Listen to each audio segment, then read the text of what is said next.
Now, you probably noticed I don't feel about that war the way we were told we were supposed to feel about that war, the way we were ordered and instructed by the United States government to feel about that war. You see, I tell you, my mind doesn't work that way. I got this real moron thing I do. It's called thinking.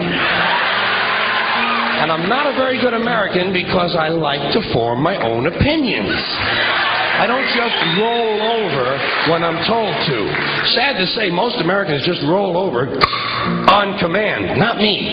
I have certain rules I live by. My first rule, I don't believe anything the government tells me. Nothing. Zero. Nope.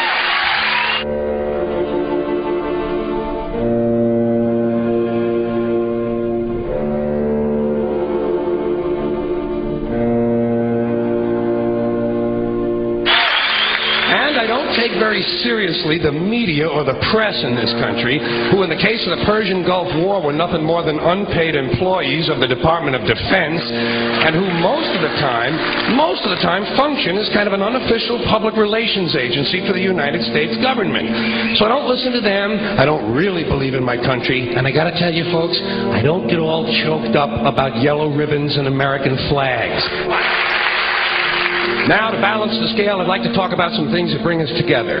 Things that point out our similarities instead of our differences. Because that's all you ever hear about in this country is our differences. That's all the media and the politicians are ever talking about, the things that separate us, things that make us different from one another.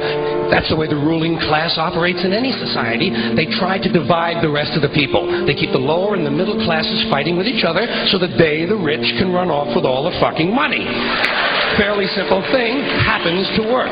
You know, anything different, that's what they're going to talk about. Race, religion, ethnic and national background, jobs, income, education, social status, sexuality, anything you can do, keep us fighting with each other so that they can keep going to the bank.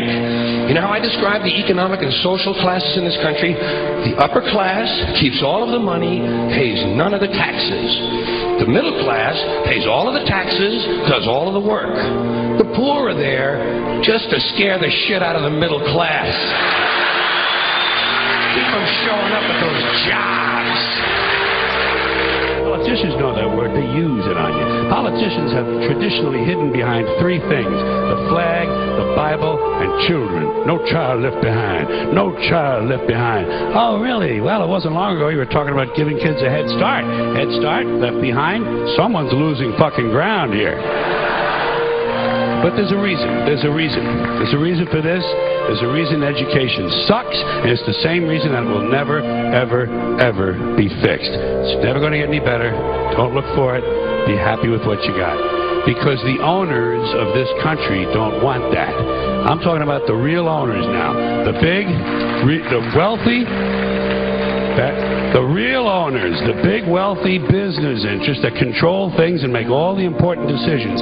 Forget the politicians. They're irrelevant. The politicians are put there to give you the idea that you have freedom of choice. You don't. You have no choice. You have owners. They own you. They own everything. They own all the important land. They own and control the corporations. They've long since bought and paid for the Senate, the Congress, the state houses, the city halls. They got the judges in their back pockets, and they own all the big media news, all the big media companies. So they control just about all of the news and information you get to hear. They got you by the balls. They spend billions of dollars every year lobbying to get what they want. Well, we know what they want. They want more for themselves and less for everybody else. But I'll tell you what they don't want. They don't want a population of citizens capable of critical thinking. They don't want well-informed, well-educated people capable of critical thinking. They're not interested in that. That doesn't help them. That's against their interest. That's right. You know something? They don't want people who are smart enough to sit around the kitchen table and figure out how badly they're getting fucked by a system that threw them overboard 30 fucking years ago. They don't want that. You know what they want? They want obedient workers. Obedient workers. People who are just smart enough to run the machines and do the paperwork, and just dumb enough to passively accept all these increasingly shittier jobs with the lower pay, the longer hours, the reduced benefits, the end of overtime, and the vanishing pension that disappears the minute you go to collect it. And now they're coming for your Social Social Security money. They want your fucking retirement money. They want it back so they can give it to their criminal friends on Wall Street. And you know something? They'll get it. They'll get it all from you sooner or later because they own this fucking place. It's a big club, and you ain't in it. You and I are not in the big club.